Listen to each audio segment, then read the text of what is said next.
There are people out there in your life that care for you. When you have a mental illness, that word care takes on a whole nother meaning. We're not just talking about somebody that thinks about you and wonders about you and is aware of you and is kind to you. We're talking about somebody that cares for you and at times is your carer. They are a person, they are people around you, they're your support team, your support network, whatever you like to call it. But they are the people that care for you, your carers. So, how do we care for our carers? By definition, a person in care is incapable of taking care of themselves. Now, from the outset, it already sounds like I'm going to get sick of saying the word care. But in this one, it's integral because for so often people with mental illness can be so inward looking that we forget that there's other people around us that are going through what we're going through. I've said it a few times. Mental illness is a team sport. You don't play it by yourself. And those that do invariably give up. So, if you have a carer, how do you care for them? That's what we're going to talk about today on STP. Welcome to Shattered the Podcast. STP is the story of my journey from the depths of mental illness to a place where I could live again. I have said it before, I will say it again, and I will say it repeatedly. I would not be here if it were not for the fact that my wife has been the person who cares for me. To say that she has saved my life is not an exaggeration in any way, shape, or form. In fact, the thought of her keeps me alive at my worst times. Not the fact that I'm going to disappoint her or that I'm going to let her down, but just the fact that I have this wonderful person that thinks I'm wonderful, even though I know that I'm not. I've talked about it before. On the day of my suicide attempt, I'm lying in the ambulance, I'm being taken to God knows where, and I realized that I didn't want to die. All I wanted was to be at home with my wife. And that thought has been transformative for me because finally, when my mind says, you need to kill yourself, which it tells me a lot, I can say, no, that's actually not what I want. I want to be at home with my wife. Okay, so here's the tricky part. I owe my wife a debt that I can never, ever, ever repay. I have a wife that has stuck by me, that has tolerated me, that has lived with the very worst parts of me, and she has stayed. I've said it a million times. If she ever came to me and said, you know what, it's too much, I need to go, I couldn't be mad at her. I'd be desperately sad, but I would have to understand. I would have to say, you know what, you're probably right. You haven't deserved to go through the things that you've gone through. You haven't deserved to miss out on the things that you shouldn't have missed out on. You know, being emotionally and mentally crippled, it's impossible to be a provider in the house, to give the income that would allow your family to enjoy life to the full. And it's not that we don't have an enjoyable life. We do, but there is a lot of things that, my wife talks about with regret, things that we weren't able to do because we haven't had the money or the ability. So I've got this person in my life that is amazing and they are essentially caring for me. And at times I've had to grudgingly admit that, yes, they've been my carer, not my choice. Certainly not something they wanted, But how do I, as a person who is struggling, care for the person that is caring for me? And it is not easy. Even as I think this, everything I'm going to say is not enough. It's inadequate to repay their loyalty and their love. But just the fact that they don't even want repayment. So, how do we care for them? First off, we need to realize that we make their life hard. You have to be cognizant of that fact. And you can't blame it on your mental illness. You can't say, you know, I'm sad all the time because of my mental illness. So just deal with it. No, you have to have compassion for the person that cares for you and understand that at times you are too much. There will be times when they are mad at you.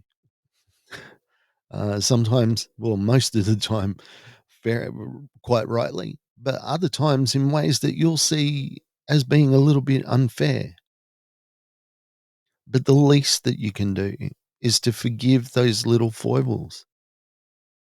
Now, I've gotten to a place of gratitude with my wife where um, I don't even see any kind of foibles. She'll come to me and say, "Oh, I did this today and I'm really sorry." I'm like, I got no idea what you're talking about. Um, Having that gratitude, just to be able to say, I know that you've sacrificed a lot, it goes a long way.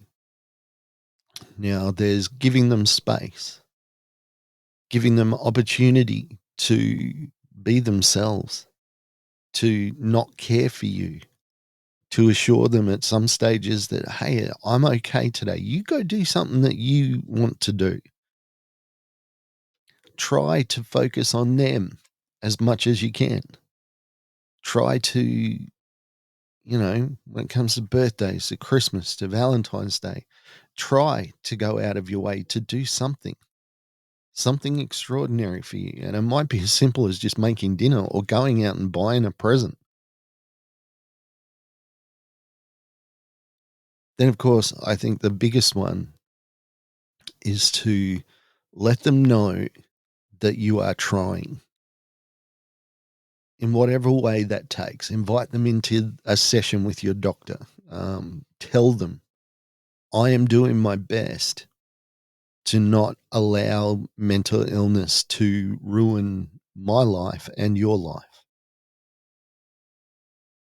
My wife has finally begun to tell her story as a carer, and I had to read that story, and it is powerful, and it is just like her. It's impressive, it's understated, it's honest, it's raw.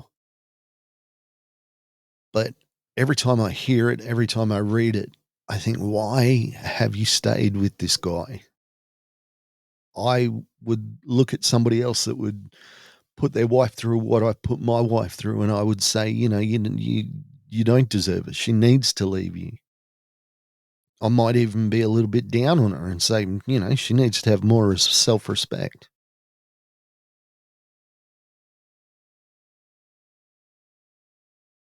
But you know what?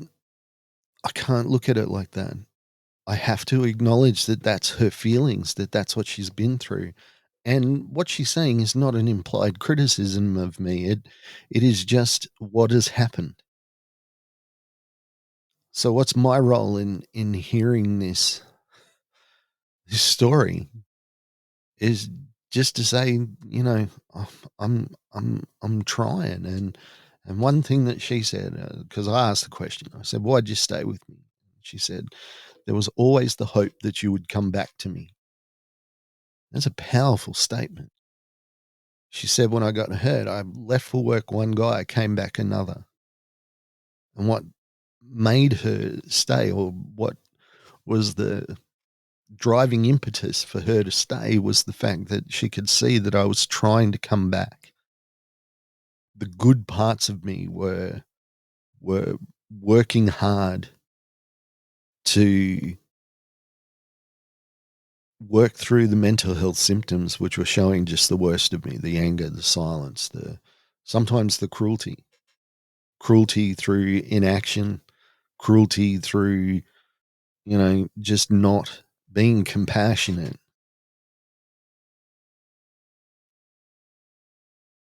So I guess if we're going to wrap all this up in a bow, how do we care for our carers? Well, just like for them, it is not a one-off process. It is not a one and done.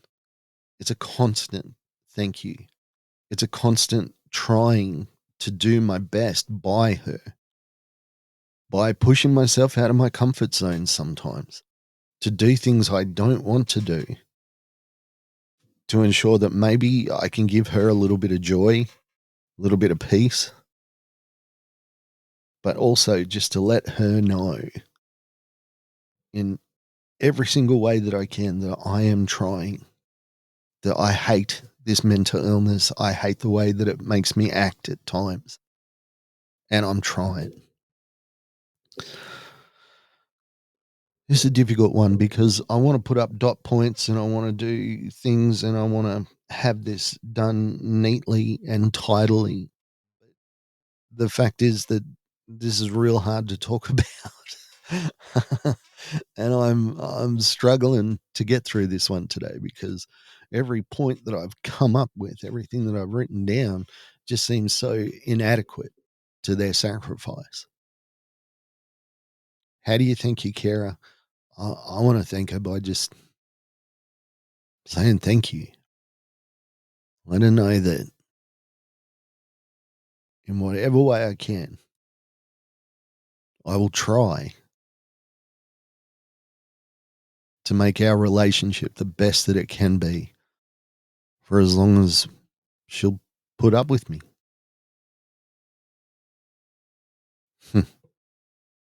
It's a lot harder than I thought. I'm actually probably going to revisit this next week because I want to go through those dot points. And I want to outline them. So, well, this has been Shattered the Podcast for another week. I appreciate you listening. Please share, subscribe, like, whatever you need, whatever you feel like you could do to help us out. We'd appreciate it. Have a great week. I'll speak to you again soon. Bye for now. Hey, thanks for joining us on Shattered the Podcast. I'm Mark. Special thanks to my producer, Meredith Brosnan, and also to Torian, Kevin, and Lorraine. And we can't forget the amazing band Adelaide, who let us use their song as our theme. For more information, check us out on all your socials, STP Shattered the Podcast.